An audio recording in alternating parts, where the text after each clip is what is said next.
Hello, and welcome to the Visual Arts Department intro video.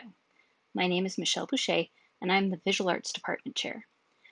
Myself, along with Joni Fenstermaker and Josh Freeman, the three of us together teach all the courses within the Visual Arts Department. For our video, we decided that our best way to showcase what we do in the classroom is to show you some samples of student work.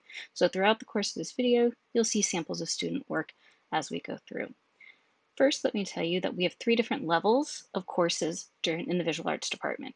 First is an introductory level, which means that you don't have to have a prerequisite to start the class.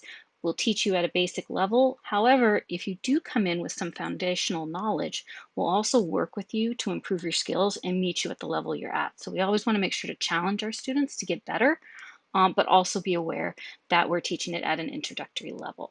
Second is advanced level classes. So those have a prerequisite of either foundational knowledge or a prerequisite of taking one of the introductory level classes. And finally, we also have college credit classes or AP classes, which are college level classes. For freshman year, what we'd really like to do is to introduce you to the basics of art fundamentals. So we have basically two different options for ninth graders, and that is Art 1, which is an introduction to all different kinds of art. You do two-dimensional, three-dimensional drawing, painting, sculpture, design, 3D design thinking, everything you could imagine. So if you're not sure what you want to try, Art 1 is a great place to start. We also have ceramics one. So if you know that you're interested in three-dimensional design and you want to sculpt and you want to create all different types of sculptures and ceramics, that is the course for you. After ninth grade, once you get to 10th grade, we have other introductory level courses.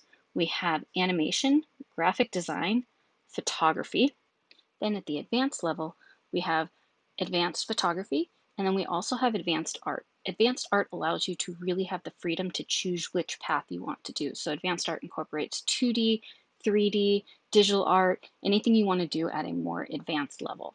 And then finally, we have our college level courses. So that is AP Art and Design. And within the AP Art and Design course, there are three different portfolio options that you can choose. You can choose to do drawing, you can choose to do two-dimensional design, which includes photography, and you can also choose to do three-dimensional design, which is any sort of sculpture or three-dimensional figure. Those are the three different portfolios that you must choose from for AP Art and Design. And then also the other AP course that we do have is AP Art History. So that has a little different prerequisite to it, but it studies some great, incredible works of art and the common threads that you see within them. So it's a fabulous class. So those are the courses that we offer. We hope you've enjoyed seeing some of our incredible artwork that was done recently for these courses. And if you have any questions, please feel free to contact one of us. Thank you.